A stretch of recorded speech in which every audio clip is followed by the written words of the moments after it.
Hello, അപ്പോൾ ഒരു easy ആയിട്ടുള്ള ചോക്ലേറ്റ് ഫഡ്ജ് കേക്ക് ഉണ്ടാക്കിയല്ലോ. അപ്പോൾ അതിന് വേണ്ടി നമുക്കിങ്ങനെ വെള്ളം തിളപ്പിക്കാൻ വെക്കാം. അതിൻ്റെ മേലേക്ക് ഒരു പാത്രത്തിൽ ഞാനിപ്പോൾ ഒരു 6 മുട്ടയാണ് എടുത്തേക്കുന്നത്. അതിലേക്ക് 2 കപ്പ് പഞ്ചസാര, പൊടിച്ചതല്ല സാധാരണ ഗ്രാനുവൽ പഞ്ചസാര ഇട്ടിട്ട് നല്ല രീതിയിൽ നമ്മൾ മിക്സ് ചെയ്ത് അലിയിപ്പിച്ചെടുക്കുക. ഒരു കാര്യം ശ്രദ്ധിക്കണം, താഴത്തെ വെള്ളം തിളയ്ക്കുന്നത് ഈ പാത്രത്തിൽ മുട്ടരുത്, വെന്ത് പോകും. നന്നായിട്ട് അലിഞ്ഞ് വരുമ്പോൾ നമുക്കതിലേക്ക് ഒരു 1.5 ടീസ്പൂൺ വാനില എസൻസ് ഇട്ട് നല്ല രീതിയിൽ ബീറ്റ് ചെയ്യാം. എന്നിട്ട് നമുക്ക് മാറ്റി വയ്ക്കാം, തണുക്കട്ടെ അത്.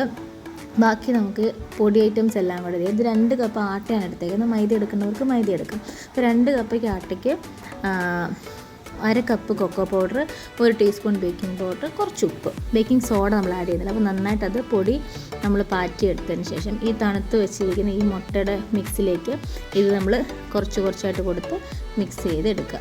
ഇനി നമുക്ക് വേണ്ടത് ഒരു പാത്രം വെച്ചിട്ട് 1 കപ്പ് പാല് വെക്കുക. അതിലേക്ക് ഒരു 1/2 കപ്പ് കോമ്പൗണ്ട് ഇല്ലാത്തവർക്ക് ഡയറി മിൽക്ക് ഇടാം, നല്ല ടേസ്റ്റാണ് ഡയറി മിൽക്ക് ഇടുമ്പോൾ. ഇതിലേക്ക് ഒരു 1/2 കപ്പ് ഓയിൽ ഒഴിക്കണം. ഞാൻ ഓയിൽ ആഡ് ചെയ്യുന്നത് വിട്ടുപോയി. അപ്പോൾ അതെല്ലാം നന്നായിട്ട് തിളപ്പിച്ച് നല്ല ചൂടോടെ തന്നെ ഈ മിക്സിലേക്ക് ഒഴിച്ച് ബാക്കി നമ്മൾ ബാറ്റർ മിക്സ് ചെയ്തതിന് ശേഷം ഇനി വേണമെങ്കിൽ മാത്രമേ ഈ ചോക്കോ ചിപ്സ് ഇട്ടാൽ മതി, നിർബന്ധമില്ല. ഇതിട്ടതിന് ശേഷം നല്ല രീതിയിൽ ഇളക്കി ഞാനിപ്പോൾ 2 ടിന്നിലേക്കായിട്ടാണ് ഇത് ഒഴിച്ച് വെക്കുന്നത്. 2 കണ്ടെയ്നറിലായിട്ട് ഇട്ടതിന് ശേഷം നമുക്ക് അതിൻ്റെ ടാപ്പ് ചെയ്ത് അതിൻ്റെ എയർ ബബിൾസ് എല്ലാം കളയണം.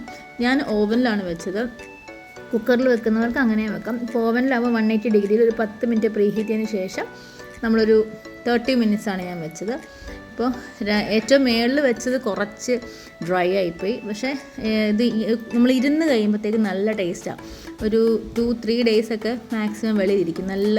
നല്ല ജൂയിയാണ് കഴിക്കാനായിട്ട്, നല്ല സോഫ്റ്റും ആയിരിക്കും. അപ്പോൾ നിങ്ങളൊന്ന് ഉണ്ടാക്കി നോക്കണേ.